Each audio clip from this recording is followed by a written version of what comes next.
Amateurs d'arts martiaux mixtes, bienvenue dans la cage.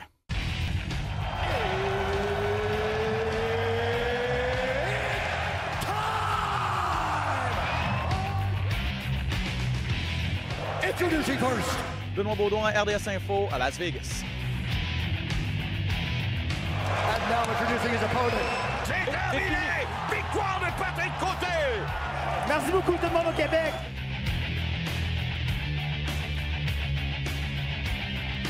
Fight!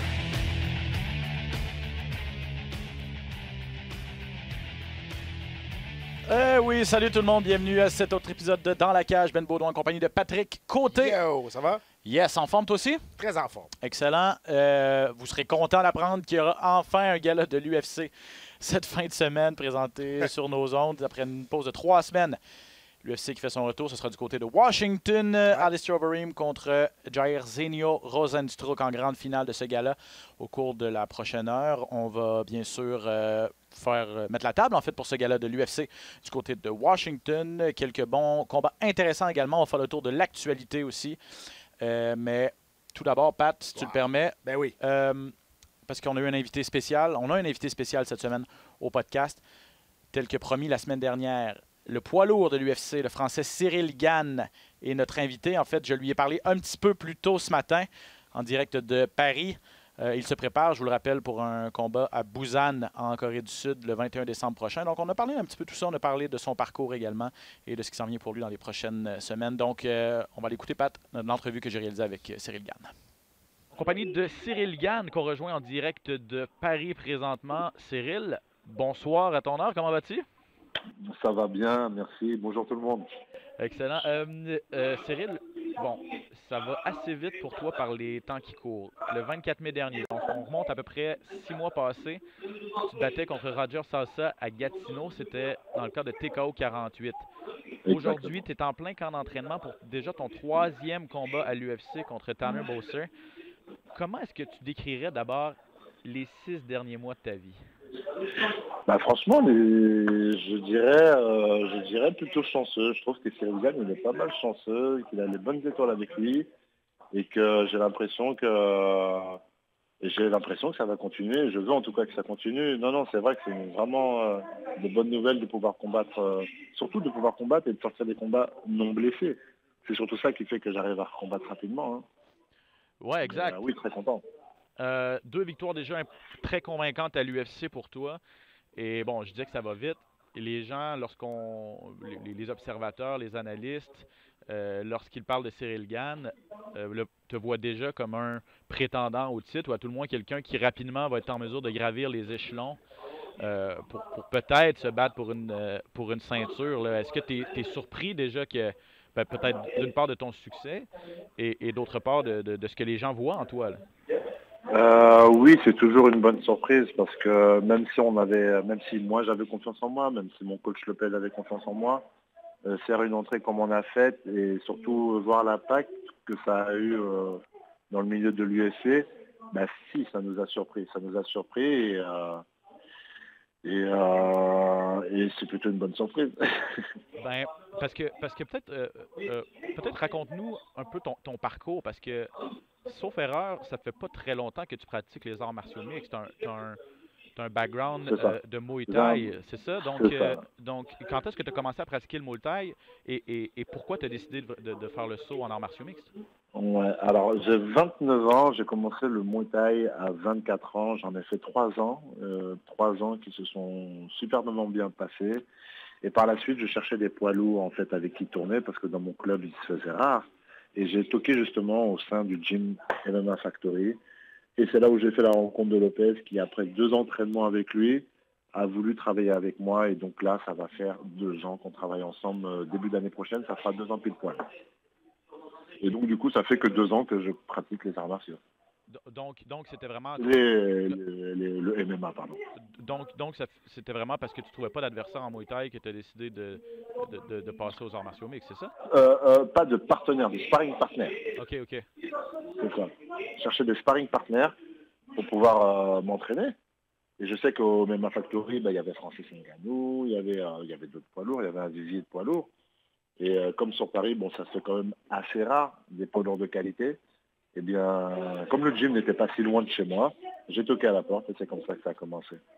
Et là, je pense qu'on peut dire que tu es un naturel parce que en quoi, même pas 5 ans d'avoir commencé à pratiquer les arts martiaux, une ascension fulgurante comme ça, je pense que ton coach serait prêt à dire que t'es un naturel. Est-ce que c'est comme ça que tu vois ça aussi?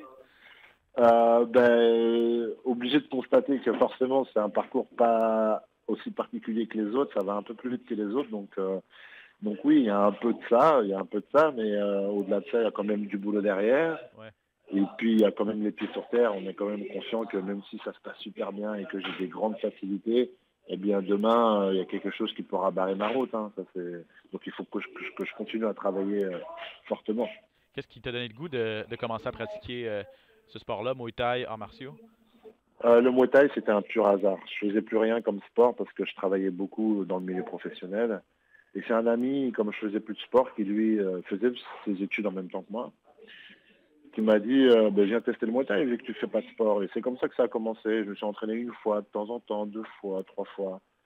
Et puis à un moment donné, le coach me dit mais je comprends pas, regarde ce que tu es capable de faire parce que tu n'as jamais goûté à la boxe. S'il te plaît, viens sérieusement, on s'entraîne et on fait quelque chose. Et j'étais en maturité de commencer quelque chose de sérieux dans le sport. Donc j'ai dit allons-y, on va voir ce que ça va donner, même si j'ai déjà 24 ans, on peut toujours tester. Et au final, j'ai bien fait. C'est quand même fou. Parce que comment ta famille voit ça dans ce cas-là? Parce que bon, toi, tu as l'air assez terre à terre, tu as l'air, tu es conscient que ça va vite, mais en même temps, tu le vis à tous les jours. Mais Ouais. par exemple, si on avait dit à ton entourage, on se recule 5 ans en arrière, que tu allais te battre partout dans le monde, que tu allais gagner ta vie avec ce sport-là, là, alors que tu pratiquais même pas de sport, j'imagine qu'eux, ils Non, feraient des c'est nuits. Là. sûr. Surtout que quand j'ai commencé, ils ne le savaient même pas. Oh non? Ouais, ils ont mis du temps avant de le savoir. Quand j'avais vraiment pris le truc au sérieux, je leur ai dit je vais combattre. Ah, comment ça? Ils n'étaient même pas au courant. Donc non, ils sont surpris, mais toujours très confiants sur les capacités de leur fiston parce qu'ils faisaient déjà du sport étant jeune, le fiston, et ça marchait bien. Donc surpris, mais ils savaient que le fiston c'était un sportif, donc à 50% seulement, quoi.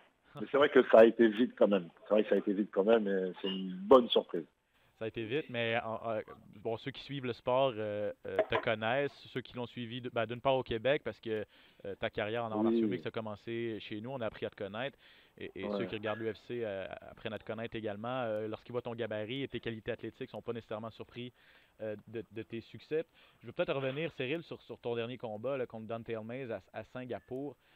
Ouais. On sait que tu es très puissant, mais je pense que ce qui ressort vraiment chez toi, c'est pour un poids lourd, tu es très léger sur tes pieds. Tu as vraiment à faire une clinique de striking dans ce combat-là. Est-ce que tu dirais que c'est naturel chez toi ou c'est vraiment ton background de Muay Thai qui explique que dans une catégorie comme les poids lourds à l'UFC, tu es vraiment capable de te distinguer avec ta vitesse et ton striking? Ouais, je pense que ces appuis légers, je les avais déjà quand j'ai commencé le Muay Thai. Donc est-ce que c'est quelque chose de naturel ou est-ce que c'est dû à mes autres sports précédents, notamment principalement le foot et le basket? Ouais. Peut-être aussi, donc je pense que c'est un mélange de tout ça qui fait que le corps, quand il est jeune, il se construit et il enregistre des aptitudes physiques. Et je pense que c'est un mélange de tout ça. Mais c'est vrai que ce soit au Muay Thai ou que ce soit aujourd'hui avec le MMA, c'est quand même dans mon entraînement un registre qu'on travaille toujours. Hein, parce qu'on sait que c'est une aptitude naturelle, donc il faut le travailler encore plus. Et c'est ça qui fait qu'aujourd'hui, c'est vrai que j'arrive parfois à prendre le dessus en vitesse sur mes adversaires, quoi. Je pense que c'est un atout, ouais. Je pense que c'est un réel atout. Donc, tu parles de foot et de basketball, c'est les deux sports que tu as principalement pratiqués dans ta jeunesse, c'est ça?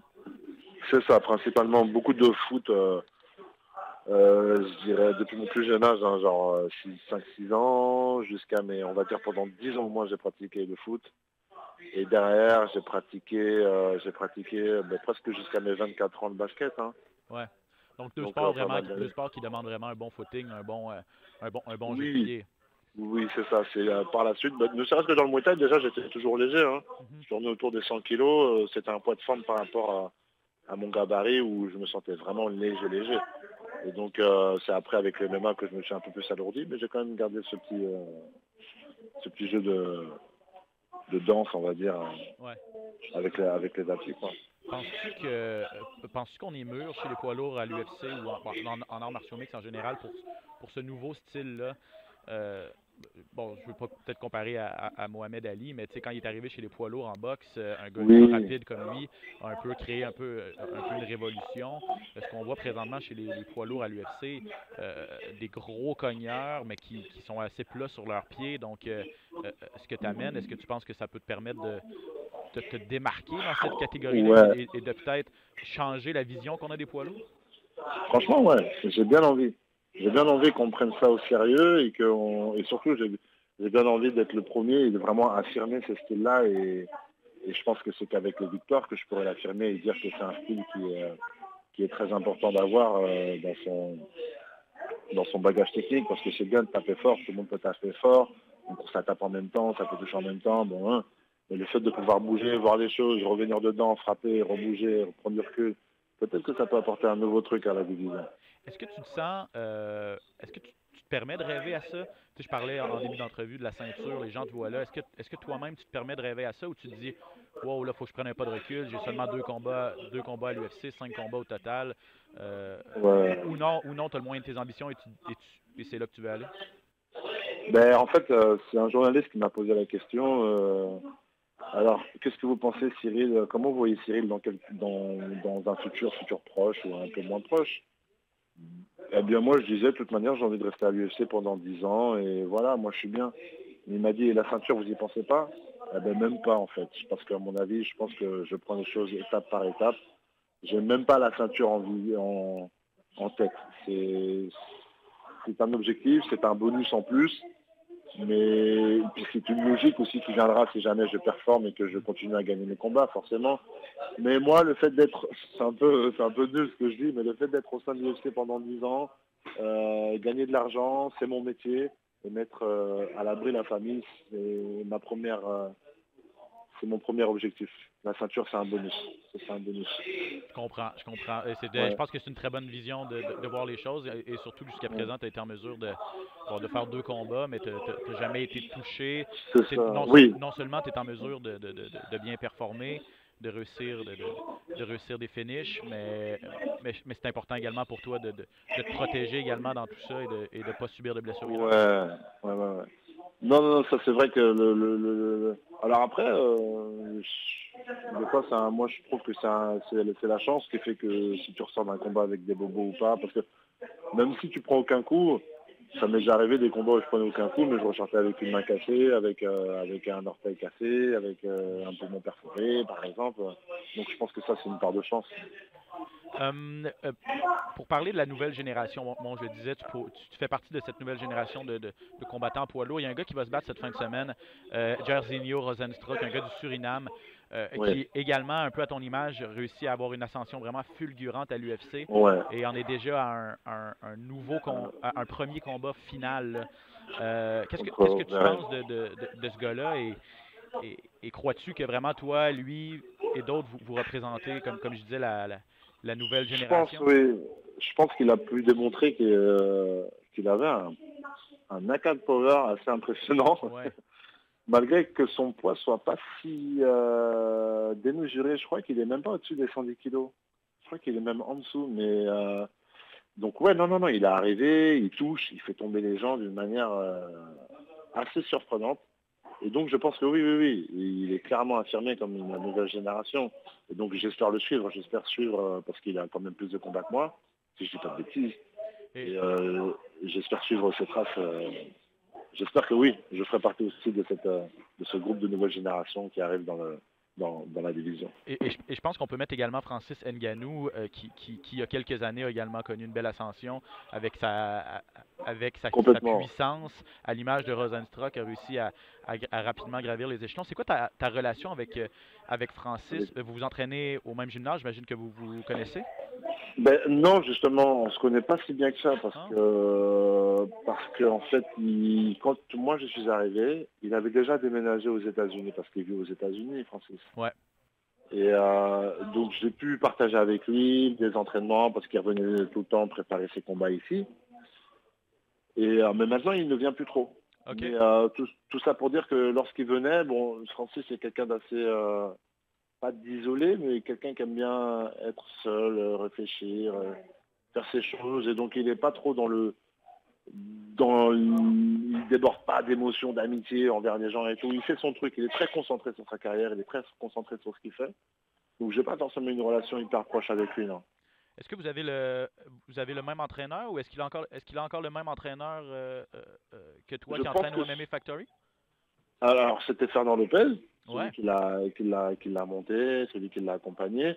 Mais aujourd'hui, je pense, sur ses derniers combats, il a jonglé un petit peu. Mais aujourd'hui, je pense que le prochain combat, ce sera pas Fernand. Non. OK. Peut-être, hein, peut-être, c'est pas sûr, on ne sait pas encore. Mais c'est possible qu'il fasse appel à Fernand. Hein. Mais toi, et toi, tu prévois quand même rester à Paris présentement avec Fernand pour dans Oui, le futur? oui. Moi, j'ai tout ce qu'il me faut ici. Si j'ai envie de faire le curieux, j'irai faire des stages ailleurs, un peu partout dans le monde, peu importe. Mais mon QG, la maison mère, restera toujours Paris. Ça, c'est certain. Et surtout que tu as une famille, là, je pense, à Paris, donc Oui, ça devient plus difficile également là, de voyager comme ça et de déménager ses pénates aux États-Unis, j'imagine.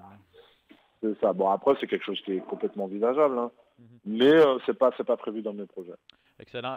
Peut-être parler, Cyril, de ton prochain combat. Tanner Boser, ça va être le 21 décembre du côté de Busan, en Corée du Sud. Boser va avoir l'expérience, le 23 combats professionnels. Crois-tu que ça peut faire une différence dans ce combat-là?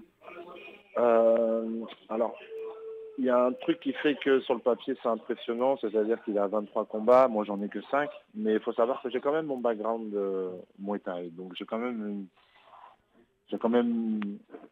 dans le cerveau, dans l'approche du combat, j'ai quand même plus d'expérience que 5 combats. J'en ai presque, je sais pas, 18-19 je crois. Donc ça fait pas une si grande différence que ça. Mais c'est clair qu'en MMA, il a beaucoup plus d'expérience que moi. Donc, mais comme d'habitude, hein, moi, ma stratégie, c'est d'imposer ce que je sais faire, mais avant tout, d'être prudent. Et donc, c'est ce qu'on va faire. Être prudent, observer, analyser et agir en fonction. À quel genre de combat tu t'attends? Tu as réussi à finir tes 2 premiers adversaires dans l'UFC. Le dernier, il a tout pris là, pendant très longtemps. Et tu as fini par avoir le dessus en étant très créatif également avec des soumissions. Est-ce que tu t'attends à un autre combat âprement disputé à un gars qui va être capable de te donner du fil à retordre?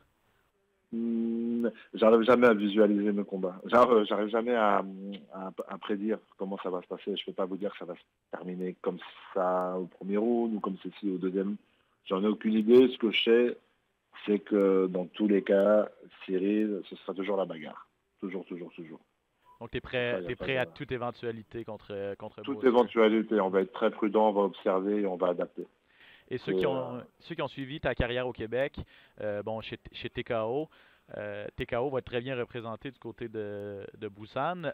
Charles Jourdain, ancien champion de TKO, va se battre également. Marc-André Barriot, ancien double champion. Cool. Je ne sais pas si tu les connais bien, mais en tout cas, ça va parler français du côté de la Corée du Sud. Ça va être plaisant quand même. Ouais, ça va être cool. On va se croiser à l'hôtel, on va faire des petits trucs, je pense. Parce que franchement, je m'entendais particulièrement avec Marc-André, et puis sa compagne, puis avec Stéphane Patry au sein de TKO et tout. C'est vrai qu'on s'est croisés plein de fois, on a été manger plusieurs fois. Donc une bonne relation avec eux.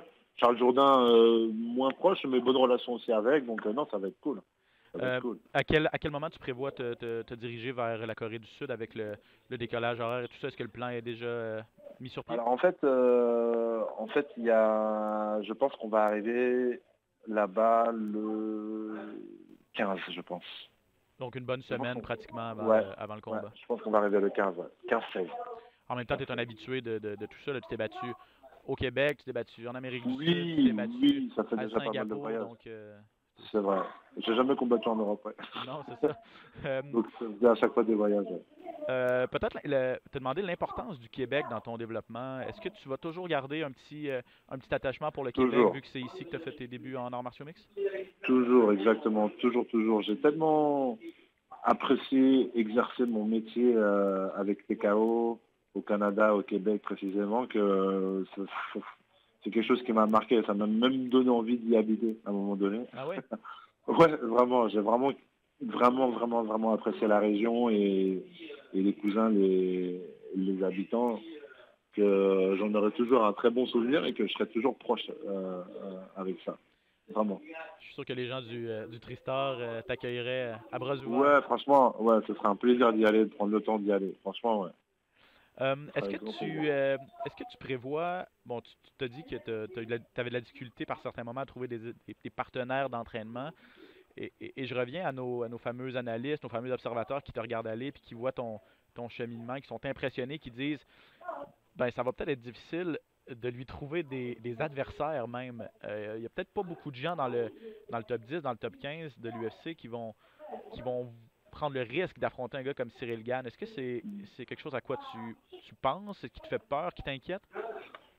Ça m'inquiète pas, parce que je sais que l'UFC a la main mise sur tout et qu'à un moment donné, il y aura forcément un dénouement au problème. Mais c'est vrai que c'est un problème qui peut arriver et qui est déjà arrivé un petit peu. Hein. Donc j'ai eu quand même des propositions de combat et tout, mais c'est vrai que ça a été compliqué. Il y a eu beaucoup de refus. C'est complètement... Oui, c'est compréhensible.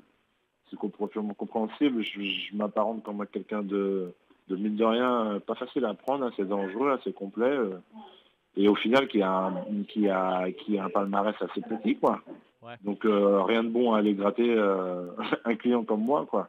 Non, si jamais on est dans le top 10 ou dans le 15, donc c'est tout à fait compréhensible. Pas que les gens ont peur, c'est juste mathématique, en fait. C'est juste sur la gestion de carrière, c'est tout à fait logique, en fait. Oui, effectivement, c'est toujours une question de risque par rapport à ce que ça peut rapporter. Pourcentage de risque, le pour, le contre. Bon, le mec, il est un peu chiant quand même. Même si on peut le battre, on sent qu'on est au-dessus. Il a quand même un peu chiant, le petit jeune, là. Et puis, il a que 3 combats. En espérant que ce soit pas un problème trop souvent dans ta carrière. Dans les mois il y a un moment donné où ça va passer. Oui, voilà, c'est peut-être dans les mois qui vont arriver. Après, ça va passer. Tu parlais que tu t'es jamais battu en Europe. Les arts martiaux mixtes qui vont devenir légaux finalement en France à partir du 1er janvier, là, si je ne me trompe pas. D'une part, il était temps, et d'autre part, est-ce que tu aimerais ça? Peut-être faire partie de ce premier gala UFC qui sera présenté en France, j'imagine que ça doit être dans les plans de la compagnie. Là. Ouais, super excité par cette nouvelle. J'ai vraiment hâte parce que ça va changer la vie des combattants en France. Ça va apporter vraiment une plus-value pour les combattants qui vont être beaucoup plus respectés. Aujourd'hui, les combattants, je sais que c'est un peu partout pareil dans le monde, mais en France particulièrement, du fait que ce ne soit pas légalisé, derrière, donc ça veut dire que c'est pas médiatisé en France, donc ce qui veut dire que les sponsors, ça ne suit pas. Donc ce qui veut dire que tu es obligé de charbonner, de travailler à côté pour pouvoir pratiquer ton métier, enfin vivre, quoi, survivre en fait. Ouais. Donc aujourd'hui, le fait que ce soit légalisé et que ça va arriver, je pense que ça va changer beaucoup de choses et ça, c'est une bonne chose pour les combattants français. Est-ce que tu as entendu parler que si l'UFC avait dans les plans d'aller en France? Oui, ils ont envie de venir à Paris, okay. Certains, ils le disent. Ils ont même Dana White a évoqué mon nom et celui de Francis pour tout ce qui était en main event. Main event Francis, comme main event Cyril Gane qui disait, bon après, voilà, on verra d'ici là. Mais ouais, ils ont le projet de venir, ça c'est certain. Bon, ben excellent, tant mieux, on va suivre ce dossier-là. Cyril Gane, merci beaucoup d'avoir pris le temps, merci beaucoup pour cette entrevue. Merci à vous. Je rappelle que tu vas te battre à l'UFC Busan, l'UFC Corée du Sud le 21 décembre prochain. Ton combat sera diffusé d'ailleurs sur les ondes de RDS2 à ce moment-là. Cyril, merci beaucoup. Super. Et à bientôt. Merci à vous, merci beaucoup, au revoir. Au revoir. Alors voilà, merci encore une fois à Cyril pour son temps. Très bonne entrevue, très généreux de son temps également. Force est d'admettre que c'est un gars ultra impressionnant, Cyril Gane. Pat, je sais pas si tu es d'accord avec ma vision des choses. Tu sais, je lui ai demandé en 5 ans, il faut se remettre 5 ans en arrière, le gars avait jamais mis des gants, avait jamais été dans un ring. Et là, aujourd'hui, fait écarquiller tous les yeux. C'est un naturel. On n'a pas le choix de dire ça. Écoute, son premier combat d'arts martiaux mix, ça a été en 2018. Et après ça, comme tu as mentionné, une montée fulgurante maintenant se place dans les aspirants potentiels à devenir champion chez les poids lourds. Parce qu'on sait, chez les poids lourds, c'est pas mal la division la plus faible de l'organisation de l'UFC. Mais quand il arrive des nouvelles générations, comme tu l'as mentionné dans l'entrevue de Cyril Gane, des gros bonhommes qui se déplacent énormément, qui sont agiles et qui sont capables d'être rapides, c'est ça la nouvelle génération. Et je pense que la nouvelle génération aussi va arriver avec des skills beaucoup plus impressionnants que les combattants d'avant. Un code d'outils mieux gardé. Oui, ils vont être moins obligés de faire du trash talk comme c'est aujourd'hui la génération d'aujourd'hui. On tente beaucoup de vendre le spectacle avant de vendre la performance sportive. Évidemment, Conor McGregor a mis la table, mais regarde, Cyril Gane, il arrive là. Es-tu un combattant plus respectueux que Cyril Gane? Même pas capable de dire est-ce que je vais gagner par KO, est-ce que je vais gagner par décision. Il veut on s'entend, là, il y a 5 victoires, ils ont tous terminé avant la limite, 2 KO, 3 soumissions. Donc, il pourrait être arrogant. Mais non, un respect, c'est un bel ambassadeur pour les arts martiaux, point. Et maintenant, on va voir des combattants arriver encore de plus en plus comme ça. Je pense que la nouvelle vague va être des combattants qui vont être un peu plus respectueux, mais avec des habiletés encore plus grandes. Et je lui ai pas demandé, en fait, je lui demande dans l'entrevue c'était quoi sa relation avec Francis Ngannou. Il dit que, bon, c'est pas nécessairement son ami, ils se connaissent, se respectent bien évidemment, mais ne s'entraînent pas vraiment ensemble. Et là, je lui ai pas demandé, mais peut-être que ça ouvre la porte à un éventuel combat contre Francis Ngannou. Je comprends qu'on n'en est pas rendu là. Cyril devra gagner plusieurs combats encore, puisque Francis est déjà dans le haut de la pyramide. Chez les poids lourds, ça peut être... Mais ça peut aller vite, c'est ça l'affaire. Imagine, ça va en France, ils fait le main event Ngannou contre Cyril Gane. C'est ça. Et là, Fernand Lopez, il parlait de Fernand Lopez, l'entraîneur, évidemment. Bon, il semble de moins en moins travailler avec Francis, continue de travailler très proche avec Cyril Gane. Mais est-ce Francis qui s'entraîne au UFC. À l'UFC Performance, Puis, écoute, aujourd'hui, je dois dire que Cyril a beaucoup plus d'habileté naturelle que Ngannou. Ngannou a la puissance incroyable des 2 mains. Mais quand tu parles de l'agilité, je trouve que Cyril est beaucoup plus agile que Francis Ngannou. Mais c'était intéressant quand il disait il est rentré dans le gym MMA Factory un peu par hasard parce qu'il cherchait des partenaires d'entraînement, des poids lourds, parce qu'il n'y en avait pas. Lui et Fernand Lopez se sont rencontrés, tombés en amour professionnellement un vers l'autre. La connexion s'est faite super rapide. Aujourd'hui, on voit le résultat. Donc, c'est vraiment, tu sais jamais. Hein? C'est Fernand Lopez qui a dit, là, arrête de niaiser, là, tu as ce qu'il faut pour pratiquer ce sport-là, que ce soit Muay Thai au départ et arts martiaux mix. On lui a dit, là, regarde, tu as ce qu'il faut pour compétitionner, être bon, atteindre les plus hauts sommets. C'est pas réussi à se faire convaincre. Je pense pas que c'était son plan au départ quand il a commencé, comme il disait, à pratiquer le Muay Thai de façon un petit peu pour le plaisir, mais c'est fou où ça peut nous mener la vie. Mais... À moins que son futur le voyait peut-être dans Glory ou... au niveau professionnel, c'est sûr que... Mais pour faire de l'argent en Muay Thai, c'est très difficile. Là. Même ça, à Glory, c'est les grandes vedettes qui font de l'argent. Le reste, c'est ordinaire. Donc, je pense que pour un poids lourd de la sorte, il va faire beaucoup plus d'argent en arts martiaux mix qu'en Muay Thai. Et à date, c'est très, très bien parti. Mais garde quand même les 2 pieds sur terre. Et il a dit qu'il a été chanceux depuis le début de sa carrière. 5 combats professionnels, les a gagnés avant la limite et n'a pas été blessé. Il l'a dit en début d'entrevue. C'est pour ça que je suis capable d'être actif autant. C'est que je réussis à être blessé. Il y a une bonne défense. Mais chez les poids lourds, on ne sait jamais, un coup de poing, c'est vite arrivé. Donc, profite évidemment du moment, mais ne s'assoit pas sur ses lauriers non plus. Il veut continuer de bien progresser. Donc, c'était notre entrevue avec Cyril Gane. Et dans l'entrevue, on a mentionné, Pat, le nom de Jairzinho Rozenstruik, qui est lui également un poids lourd à surveiller, un gars qui a, à l'image de Cyril Gane, une ascension fulgurante. Lui, il sera en vedette cette fin de semaine à l'UFC Washington contre Alistair Overeem, le vieux routier. Donc, c'est le vieux routier, c'est le vieux loup contre le jeune affamé. Comment tu vois ce combat-là se passer? Parce que Rozenstruik... Si on parle de jeune, c'est en arts martiaux mix. Il a quand même 31 ans, c'est pas vieux. Là. Non, c'est ça. 9-0 en arts martiaux mix. 9-0, 8 KO. Rozenstruik peut se battre rapidement après son dernier combat. Alors, Arlovski l'a knocké avec un coup de vent. Là. Oui, c'est vrai. Là. Puis il l'a knocké au premier round. Ça n'a pas été très difficile en novembre dernier. Il faut se rappeler, à lui, il se remplace Walt Harris. Walt Harris qui a été à la recherche de sa belle-fille. Finalement, on l'a trouvé, c'est plate. Non, on va dire comme ça, on l'a trouvé en morceaux. On a trouvé les restes de sa belle-fille, dans le fond. Donc, c'est dommage, on en voit... Tragédie familiale, Tragédie familiale. Donc, c'est pour ça que Rozenstruik se retrouve en finale face à Overeem. Il ne l'a pas volé. 9 victoires en autant de combat, 8 KO. Alistair Overeem, lui, à toutes les fois qu'on pense que ce serait le temps qu'il s'en aille, ben, il revient avec des grosses performances. Rendu à 39 ans, il vient de passer 2 KO de suite à Pavlovich et à Oleinik. Donc, avant ça, il s'était fait passer KO 2 autres fois aussi. Tu sais, son menton, il n'est plus ce qu'il était non plus. Fait que s'il se fait accrocher par Rosenstruck, ça pourrait faire du dommage. Quand même 13 KO qui s'est fait passer en 17 victoires au total. Donc, c'est énorme, là, le ratio quand même. Là. 62 combats professionnels pour Alistair Overeem qui a, ça, c'est en arts martiaux mix. Oui, c'est ça. C'est en arts martiaux mix. En kickboxing, en K1 surtout, il y en a encore plus que ça. C'est ça. Il y a beaucoup de millage. Est-ce que tu penses que Rosenstruck a ce qu'il faut pour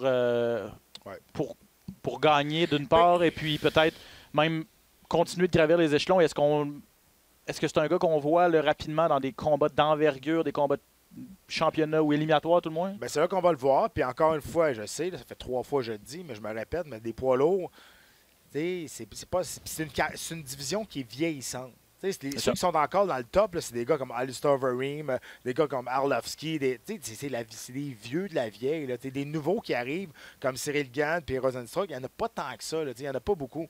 Fait que, eux autres, c'est prenable, évidemment, de monter dans un classement très rapidement. Puis c'est là qu'on va voir ce qu'il y a dans le ventre face à un adversaire qui a tellement d'expérience, qui a été champion un peu partout à part à l'UFC. Donc, c'est là qu'on va vraiment voir où se place Rosenstruck. C'est vrai que lui, c'est le ministre des Sports aussi au Suriname. Hein. C'est le seul combattant dans l'histoire de l'UFC qui vient du Suriname. Et il est ministre des Sports là-bas aussi. Ah ben. Donc, je ne sais pas si c'est gros Suriname. Là. Je pense pas que c'est un gros pays. Mais... Tout le monde pense que c'est en Afrique, mais c'est en Amérique. C'est en Amérique du Sud. Ouais. Et puis, mais central. Là, il est ministre des Sports. Ouais. Donc, si sa carrière en arts martiaux mix prend... Ouais. Si la chaîne débarque en arts martiaux mix, ça aura quand même un bon plan B. Mais, exact. J'espère qu'il ne souhaite pas trop, quand même, tant de mener des sports, de vouloir amener l'UFC au Suriname. Non, j'espère qu'il ne se fait pas trop d'attente, effectivement. On veut développer d'autres marchés du côté de l'UFC. On se concentre pas mal sur la Russie et la Chine ces années-ci. L'Inde, on veut aller en Inde. Donc, tout ce qui est Asie également. On est allé à Singapour, on est allé... on s'en va en Corée au mois de décembre. Donc, effectivement, le Suriname, je pense qu'il n'est pas trop sur la liste présentement de l'UFC. Demi-finale, Cynthia Calvillo contre Marina Rodriguez. Ça, c'est les 115 livres, si je ne m'abuse. Oui, Rodriguez qui est toujours invaincue en 12 combats. Elle a terminé 6 de la moitié de ses victoires, elle a terminé. Plus une combattante qui se bat debout quand même. Calvillo, ça fait un petit bout qu'on la connaît. Elle a déjà eu des problèmes avec le poids aussi. Elle s'est fait suspendre pour usage de marijuana. Donc, en tout cas, vous avez, c'est votre choix si vous trouvez ça stupide ou pas, mais ça reste illégal. Donc, tout le monde est au courant maintenant. Que même si c'est légal dans certains États aux États-Unis et ici au Canada, ben, sur la charte olympique antidopage, ben, on n'a pas le droit de prendre de la marijuana. Puis elle est 8-1. Donc oui, c'est le combat à faire. Les deux sont proches dans les classements. Donc j'ai bien hâte de voir ça. Là, du côté de Calvillo, elle avait perdu face à l'ancienne championne Carla Esparza. Elle est revenue avec 2 belles victoires par la suite. Et puis, c'est une division qui est quand même assez intéressante. Là. Ça bouge beaucoup. Les demoiselles qui ont la ceinture ne sont pas nécessairement en mesure dernièrement de les conserver. Là, depuis que Joanna Jędrzejczyk régnait sur cette division-là. Après ça, on a eu Rose Namajunas, évidemment, et puis la brésilienne. Jessica Andrade. Et Jessica Andrade, voilà, c'est ce que je cherchais. Donc, depuis ce temps-là, c'est ça change de main à pratiquement chaque combat. Donc, il y a peut-être de la place peut-être une place à prendre dans cette division-là. Et là, je regarde Marina Rodriguez, qui est rentrée dans l'UFC grâce à Dana White Contender Series. Elle a commencé sa carrière officielle à l'UFC avec un combat nul contre la Canadienne Linda Marcos. Oui, ça avait été assez ordinaire. Oui, c'est ça. C'était en septembre 2018. Depuis ce temps-là, 2 victoires par décision contre Jessica Aguilar et Tecia Torres. Donc voilà, pour la demi-finale, Cynthia Calvillo contre Marina Rodriguez. Calvillo classé 10e, Rodriguez classé 9e. Une autre division un peu à l'image des poids lourds masculins, là, des poids lourds où il n'y a pas beaucoup de profondeur. Une fille qui est à 3 combats, 2 victoires, un verdict nul et qui est déjà classée 9e dans une catégorie, ça nous prouve un petit peu. Sauf qu'on dirait que là, maintenant, à 115, avant, il y avait Joanna Jędrzejczyk, il y avait les autres. Là, on dirait là, que là, ça commence à s'égaliser un petit peu plus la parité dans cette division-là, mais tu as raison. Il n'y en a pas 50 combattantes d'élite à 115 livres. Parlant de vieux poids lourds, Stephen Struve contre Ben Rothwell. Ça, c'est 2 gars qui sont là depuis que je suis ça, je pense. Struve, il a quand même juste 31 ans. C'est ça. On dirait que ça il a commencé très jeune, babyface en plus. 7 pieds. Skyscraper, hein? Skyscraper, c'est le combattant le plus grand de l'UFC.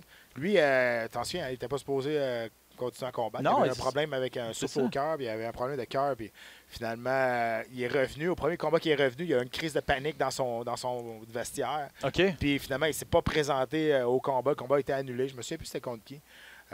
Puis là, finalement, il a réussi à revenir. Il s'est fait... Il a lâché sa séquence de 3 victoires, de 3 défaites à son dernier combat. Là, quand même passé une soumission à Rogerio de Lima. Ça s'est passé en février dernier, mais sinon, avancé, il s'était fait passer KO une fois et 2 défaites par décision. Donc, 3 défaites consécutives. Deux gars que vous ne verrez jamais en combat de championnat, mais 2 vieux routiers qui sont capables de donner un spectacle puis qui vont y aller pour pour faire plaisir à la foule, j'ai l'impression. C'est pas chic, non, c'est ça. Mais c'est des poids lourds. Donc, Rothwell, 3 défaites de suite, mon Dieu. 3 défaites de suite à Rothwell, 3 décisions. Mais Rothwell n'a jamais été... c'est là, il a un gros lourdeau. Il n'est pas rapide, il n'est pas agile, il n'est pas... Exact. Donc, je ne sais pas où ce que le combat va aller. Si ça va au sol, je donne avantage à Struve. Il est quand même assez solide au sol. Un combat qui m'intéresse particulièrement chez les 135 livres féminins, Aspen Ladd contre Yana Kunitskaya. Parce que Ladd, ça m'intéresse parce que Ladd, on la voyait très haut. Elle avait une fiche, elle était invaincue jusqu'à son dernier combat. On la voyait comme vraiment un bel espoir dans cette division-là. Et là, s'est fait traverser, s'est fait passer le KO par Germaine de Randami. Ouais. Ça a duré 16 secondes. Ça a été controversé. On disait que c'était un arrêt rapide de l'officiel, mais quand même, 16 secondes. Elle s'est fait pincer. C'est sa première défaite en carrière. Et c'est ça le plus important à savoir dans cette situation-là. Comment elle va répondre après une première défaite en carrière. Est-ce que la confiance a été vraiment brimée? Est-ce que ça va être difficile de revenir? Bien là, on va le savoir face à Kunitskaya qui, elle, est rentrée à l'UFC. Elle n'a pas eu facile, hein? On lui a donné tout de suite Cyborg. Ouais, c'est ça. C'est sûr pour elle. Parce que c'était la championne Invicta. Exact. 135 livres. Donc, Cyborg en partant. Mais là, quand même, 2 victoires de suite. Puis, écoute, c'est combat à faire. J'ai hâte de voir comment Aspen Ladd va réagir. C'est sûr qu'elle a eu sur le cœur un peu l'arrêt de Randami. Mais écoute, c'était à elle à rebondir là, présentement. Contre Chris Cyborg, je vais aller vérifier si c'était... c'est ça, c'était à 145 livres. Ouais. Donc, et Kunitskaya, c'est une fille qui se battait à Invicta à 135 livres. Donc, en plus, j'imagine contre Cyborg, qui était au sommet de sa forme à ce moment-là, qui dominait, elle devait en plus lui concéder un petit peu de poids, là, parce que Cyborg, c'est une grosse demoiselle. Oui, puis elle a traversé elle aussi. C'est ça. Et le dernier combat peut-être que je veux aborder, c'est chez les 135 livres, Cody Stamann contre Yadong Song, le Chinois. Lui, c'est un bel espoir. Yadong Song, toujours invaincu. On n'a jamais eu de bel espoir masculin de Chine. On a essayé de faire un ultime combattant là-bas, de Ultimate Fighter. Ouais. Mais c'était d'un autre format. On n'a pas réussi à trouver une super vedette. C'est sûr, là, à cause de Willy Zhang, elle a mis la Chine sur la map avec les arts martiaux mixtes. Mais on cherchait toujours un gars. Il y en a quelques-uns qui ont fait un peu de vague, mais pas tant que ça. Mais là, lui, 22 ans seulement, 7 victoires de suite. Ça, c'est celui qu'on met vraiment nos espoirs là, en Chine pour faire un bon pas, une bonne route à l'UFC. J'ai dit qu'il était invaincu, mais je me suis trompé. Il a 15 victoires, 4 défaites, mais c'est ça. Il a 7 victoires de suite. Et Cody Stamann, c'est un gars, c'est un Américain. Et lui, une très belle fiche, le 18-2. En fait, il est classé 9e chez les 135 livres. Song Yadong est classé 13e. Mais Stamann, je pense que c'est celui qui s'était fait passer cette fameuse soumission par Aljamain Sterling. C'est ça, la soumission un peu qu'on n'avait jamais vue. Sous-le-web stretch. C'est ça. Merci de m'aider à ce niveau-là. Il y en a qui appellent ça le banana split, OK, aussi. Là, et là, je vais essayer de vous l'expliquer, mais sans image, c'est difficile. C'est juste la position. Donc, comment Aljamain Sterling l'a fait? Il était complètement dans le dos et il tirait la jambe en extension. Donc, et si on est sur le côté, à place de faire une extension, on va tirer des deux côtés. Donc, c'est plus un écartèlement. Donc, banana split plus écartèlement, sous-le-web stretch, complètement la jambe, le genou dans le front, dans le fond. C'est une soumission très, très, très spectaculaire. Et dans ce gala-là, cette soirée-là, il y en avait eu 2. Il y en avait eu 2. On n'avait jamais vu ça. Ben oui. C'est ça. Donc, mais depuis ce temps-là, Stamann s'est relevé avec une victoire depuis. Ouais. Donc, il est sur une belle lancée. Ce seul faux pas, là, ça a été contre Aljamain Sterling, mais une très bonne fiche. Donc, ça risque d'être un combat assez intéressant.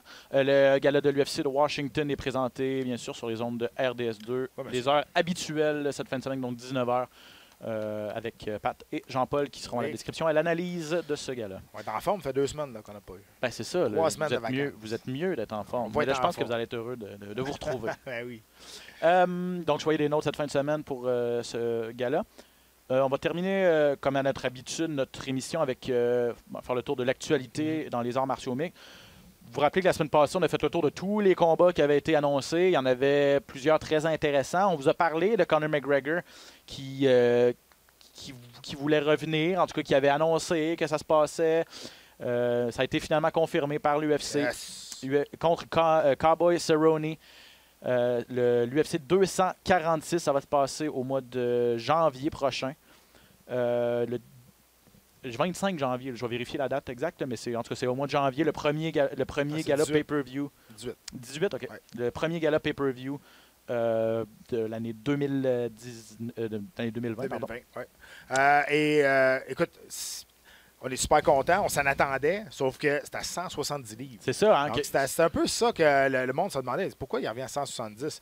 De un, McGregor ne veut pas rien savoir de Justin Gaethje, ça, vous le dites tout de suite. C'est un combat trop dangereux pour revenir. Pas que Cerrone n'est pas dangereux, il est extrêmement dangereux, mais il est prenable avec le style de McGregor. C'est sûr que Gaethje, plus tu le frappes, plus il va avancer. Tandis que McGregor, on l'a déjà vu, s'il commence à se faire frapper, il se fait mettre de la pression, il vient, il se met ses freins sur le pied en arrière, puis il encaisse tout. Donc, c'est plus pour ça, je pense qu'on est allé vers ça. Et moi, je pense qu'il y a d'autres choses en arrière de ça. Vas-y. Moi, je pense qu'il aimerait bien ça, après ça, aller chercher la BMF Belt. Cette fameuse ceinture qu'on a faite une seule fois, on pensait jamais qu'on allait le revoir, mais finalement, je pense qu'il aimerait bien ça, croiser le fer avec Masvidal pour aller chercher cette ceinture-là, parce qu'il n'arrête pas de dire que cette ceinture-là, c'est lui qui devrait l'avoir. Oui, et puis je suis d'accord avec toi, je pense que c'est vers ça qu'il s'en va, puis ce sera un combat ultra payant. Je pense que McGregor, il y a des gens qui ont dit est-ce qu'il veut aller chercher un titre dans une 3e catégorie? C'est possible, mais il va falloir qu'il en gagne quelques-uns à 170 livres pour arriver là. On sait qu'il a été champion à 145 livres, à 155 livres, et là, s'il veut le devenir à 170 livres, je dis pas que c'est impossible. Cependant, il y a des gars à 170 livres là, qui font la file puis qui doivent avoir leur chance au titre. Tu mets juste devant Darren Till, là. Ça va être un nain contre... La bonne nouvelle, c'est que Till est monté de catégorie à 185, à moins qu'il redescende à 100. Mais tu sais, même contre Woodley, même contre Kamaru Usman, même Covington, OK, peut-être, mais c'était des styles tellement différents que Non, mais c'est sûr que les gars, tu mets... Imagine, là, Kamaru Usman qui te colle comme une sangsue quand tu es un bon lutteur. Colby Covington, qui est un très bon lutteur, il faut quand même y donner ça. Voilà.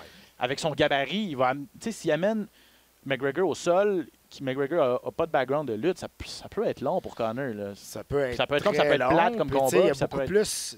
Maintenant, je pense que dans 170, il y a beaucoup plus de lutteurs. C'est ça. Avant, c'était 155, puis les 170, 180, c'est plus des strikers. Là, dans les 170, il y a beaucoup plus de lutteurs qu'avant. Donc, je sais pas, on ne sait pas pourquoi. Peut-être qu'ils voulaient revenir tranquillement pour faire une grosse coupe de poids. Ouais. Mais je pense qu'ils ont vu que Cerrone, c'est un combat prenable et c'est un combat payant pour qu'il va revenir et toute l'attention va être dirigée vers ce combat. Parce que tu vois, qu'est-ce que ça lui ouvre comme porte? Ça lui ouvre, s'il bat Cowboy Cerrone, ça lui ouvre un combat, tu l'as dit, contre Masvidal pour la fameuse BMF, puis ça lui ouvre la porte pour la trilogie contre Nate Diaz. C'était un combat à 155 livres et un autre... Non, les deux étaient à 170 livres. Donc, ça ouvre la porte pour la trilogie. Nick Diaz, qui n'arrête pas de dire qu'il veut revenir se prendre contre Masvidal, je suis sûr que si on lui offre un combat... Je pense pas que c'est la ceinture, nécessairement, qui attend pas Cowboy Cerrone, mais Conor McGregor, plus que des combats ultra payants que les gens vont vouloir regarder. 100%. Masvidal et les deux Diaz, même Cowboy. Ouais, sauf que si Conor gagne, il ne voudra pas aller se battre contre Diaz qui a perdu son dernier combat. Donc, si c'est de même, ça va marcher. Là, il va prendre Masvidal. Peut-être que Diaz, entre-temps, va pouvoir aller aller rechercher une victoire. Peut-être ça va être Nick aussi, non pas ça va être Nick, c'est ça. Nick, il veut revenir de plus en plus, puis il dit que c'est à lui la belt aussi, la BMF belt. Écoute, on est juste content que ça revienne, que Conor revienne face à Cerrone. C'était le combat à faire. C'est encore une fois, et ça, je parle des arts martiaux mixtes au complet, pas juste de l'UFC. On fait les combats que le monde veut voir. C'est ça. Pourquoi que les arts martiaux mixtes sont devenus si populaires en peu de temps. On fait des combats que les fans veulent voir. Et ce combat-là, tout le monde voulait voir ça, et on l'a. Je vais finir sur une note peut-être négative. Puis là, je ne veux pas pogner les nerfs comme j'ai pogné les nerfs il y a quelques semaines quand il était question de Conor McGregor. Lui veut se battre 3 fois en 2020. Ouais. Est-ce que l'UFC... Puis là, on le voit, l'UFC lui ouvre grand la porte. Et puis on en parle, on est tout excité, le retour de Conor McGregor. Mais là, est-ce qu'on va faire abstraction du fait que le gars est sous enquête pour deux cas d'agression sexuelle? Là? Est-ce que quand on va faire... Là, on va faire on va avoir des conférences de presse bientôt, des annonces, tout ça. Là, est-ce que les journalistes vont faire comme si c'était rien passé, ils vont mettre leurs œillères puis ils vont juste faire « Ah, merci Conor, t'es de retour ». Est-ce que Dana White va répondre aux questions, de dire... Ben, moi, en tant que compagnie, comment vous expliquez le fait que vous donnez une plateforme à ce gars-là? Je pense qu'il y a des journalistes qui sont assez forts qui vont la poser la question. Je suis sûr et certain, comme des gars comme Ariel Helwani, je suis sûr et certain qu'il y en a au moins 2-3 qui vont être assez game pour poser cette question-là. La réponse va être encore la même, Ben, puis c'est ça que j'ai dit il y a une couple de semaines aussi. Ils vont répondre, oui, mais il est encore innocent. Il est innocent, il n'a pas été trouvé coupable, il n'y a pas rien. Donc, les procédures se font et il va dire ça peut être une fille qui veut juste de l'argent, puis que ça va toujours être ça. Et forcé de dire qu'il a raison jusqu'à un certain point que le gars, il n'est pas coupable. Donc, c'est sûr que là, ça fait 3 fois. Là, à un moment donné, tu te dis, OK, il y en a peut-être quoi après l'argent, mais avec les phrases qu'il fait, c'est dur de tout le temps prendre son côté à McGregor. Ben oui. Mais moi, je prends le côté de l'organisation qui s'occupe pas de la vie privée de McGregor. L'organisation va dire exactement la même chose. Tu vois, mais pourquoi j'empêcherais quelqu'un de travailler s'il est encore innocent? Ça va être ça le discours, puis on va s'en reparler quand ça va arriver, puis tu vas dire, ça va être quasiment mot pour mot ce que je viens de dire, puis je suis sûr à 100%. Ah oui, on le sait. Puis effectivement, si innocent jusqu'à preuve du contraire, c'est un principe de base, effectivement. Donc, mais j'ose espérer que c'est ça. Des journalistes vont faire leur travail, vont au moins questionner, oui.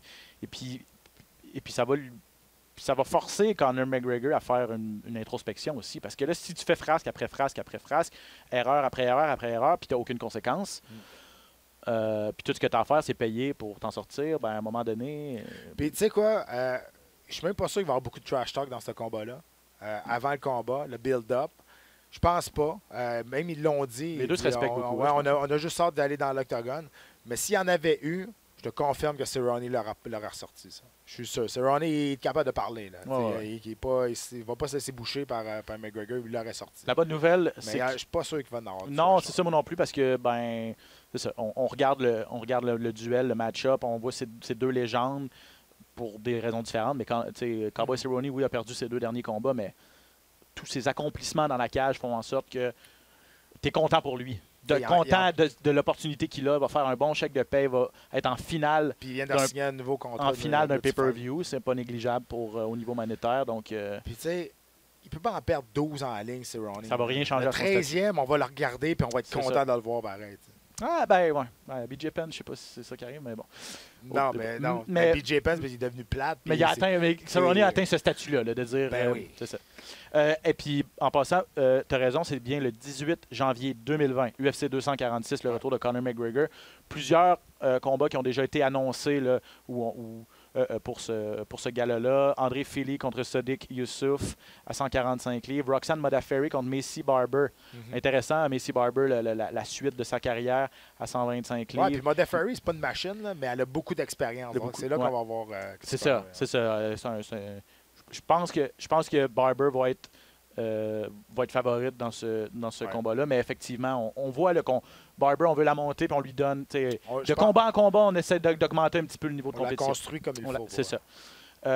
Nasrat Akparast, protégé du gymnaste Tristar, il va se battre contre Drew Dober, entre autres. Alexis Oleinik contre Maurice Green chez les poids lourds. Anthony Pettis, c'est vrai, chez les retour à 155 livres contre Carlos Diego Ferreira qui a gagné ses 5 derniers combats. Yep. Donc, ça risque d'être une très belle carte pour commencer l'année 2020, ce UFC 246. Qui dit Conor McGregor? On ne peut pas parler de Conor McGregor sans parler de Khabib Nurmagomedov. Ça a été confirmé le 18 avril, UFC 249 contre Tony Ferguson. Ferguson qui a commencé, lui, son trash talk. Oui, parce qu'il n'est pas content de la décision. Lui aurait aimé ça avoir ce combat-là. Je sais pas si plutôt il est bizarre à suivre. Là. Oui. Je pense que peut-être. Mais il n'a pas été content comment que ça a été les négociations puis le planning de la date, comment ça avait été fait. Donc là, il a commencé son trash talk. Il a dit qu'il allait faire comment on dit ça en français? Pissing blood son adversaire. Oui, il a dit qu'il allait faire uriner du sang. Ouais, ben c'est ça, le faire couler du sang. Tellement le blessé qu'il allait... ouais, c'est ça. Donc, c'est du grand Tony encore Ferguson. une fois, c'est le combat à faire. Ouais. Ça fait 5 fois qu'on essaie de le faire. On va le croire quand que les deux vont être un en face de l'autre. C'est comme ça, mais on espère tellement que ça arrive. Oui, c'est ça. Là, c'est au calendrier, à tout le moins. Ouais. Là, je suis en train de vérifier si à ce que j'ai lu, il n'y avait pas d'endroit encore. Ah, on dit que ça va être à Brooklyn. Ouais, c'est à Brooklyn. Oui, c'est à Brooklyn. Ouais. OK, donc c'est pas celui-là qui... je pensais que l'endroit n'avait pas été décidé, mais effectivement, Brooklyn au mois d'avril. C'est vrai. Donc, Khabib Nurmagomedov contre Tony Ferguson. Un autre gala qui risque d'être très intéressant. Dans les autres nouvelles, Weili Zhang a accepté d'affronter Joanna Jędrzejczyk. Ça va être à l'UFC 248. C'est pas officialisé, mais ça a été annoncé par certains sites spécialisés. Ça aussi, c'est le combat à faire, je pense. C'est le combat à faire, surtout avec la performance de Jędrzejczyk à son dernier combat. Là. Vintage Joanna. C'était comme si elle était encore championne. Elle est revenue à son style agressif, travailler en volume. C'était de toute beauté. Elle a complètement démonté son adversaire. Donc, c'est capable de garder comme ça parce que Weili Zhang, elle a travaillé rapide, elle est puissante aussi.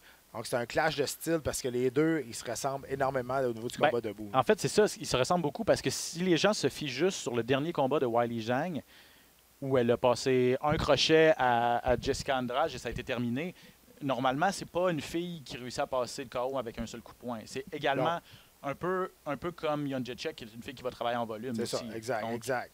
Puis c'est ça. J'ai hâte de voir parce que Weili Zhang est devenue une star incroyable dans son pays, instantanée. Là, elle n'est plus capable de sortir de chez eux, de marcher, tout le monde l'arrête. Donc, tant mieux pour elle, parce que elle était capable de livrer la marchandise, elle est allée battre une fille qui était largement favorite dans son combat de championnat du monde. Puis, non, tant mieux. Puis, elle est capable de parler aussi. Hein. D'habitude, on voit les Asiatiques sont plus timides. Elle n'a pas peur de lancer des défis, puis elle n'a pas peur de répondre pas aux menaces, mais au challenge, à ce que ses adversaires disent. En fait, c'est celui-là, c'est l'UFC 248 dont l'endroit n'a pas été déterminé. Ouais. J'ai lu que Las Vegas était le plan A. Je sais que Weili Zhang, je pense que ça s'est réglé, là, mais il y avait auparavant quelques problèmes au niveau du visa. Là, on sait que la Chine et les États-Unis, ça demeure aussi une bataille un peu diplomatique à ce niveau-là. Si on est capable de faire venir Weili Zhang aux États-Unis, ça devrait se passer donc en Amérique du Nord. Mais effectivement, l'UFC se liche les babines là, de voir que Weili Zhang est devenu une combattante aussi populaire parce qu'on veut, comme je le disais, développer ce marché-là. Et en terminant, nouvelle de moindre envergure, mais ça va faire du bien à Jan Blachowicz et à Corey Anderson, en fait, parce que les deux gars, Blachowicz a gagné son dernier combat contre Salsa, mais c'était plate à mort et on disait pratiquement qu'il avait peut-être perdu sa chance d'y aller pour le titre des 205 livres. Corey Anderson, lui, avait fait un superbe combat à sa dernière sortie pour un peu lancer le message, parce que lui, s'était fait dire t'es plate, personne ne te connaît. Exact. C'est solide, ça. Ça, c'était solide. Donc, ces deux gars-là devraient s'affronter. On parle du main event aussi. Oui, on parle c'est ça, ce sera un combat final. De quoi Blachowicz est chanceux. C'est ça. C'est ça. Lui, il est mieux de prendre sa chance. Et je pense que Corey Anderson va continuer d'avoir le couteau entre les dents. Il l'avait à son dernier combat. On a vu ce que ça a donné. Donc, et peut-être que le gagnant de ce combat-là sera le prochain en liste pour John Jones. Donc, à suivre. Ce sera le 15. Il faut que Jones batte Reyes. Voilà. Il faut que Jones batte Reyes. Ça, c'est pas fait. C'est très bien dit. Voilà, ça fait pas mal le tour, Pat. Yes. Merci beaucoup encore une fois. Merci à tout le monde d'avoir été là. Je vous rappelle l'UFC cette fin de semaine sur les ondes de RDS2. Et de notre côté, on va être de retour la semaine prochaine pour un autre épisode de Dans la cage. À bientôt. Amateurs d'arts martiaux mixtes, bienvenue dans la cage.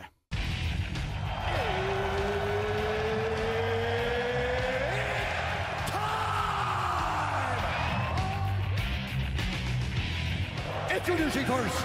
Benoît Baudouin, RDS Info à Las Vegas. And now introducing his opponent. C'est terminé! Victoire de Patrick Côté! Merci beaucoup tout le monde au Québec.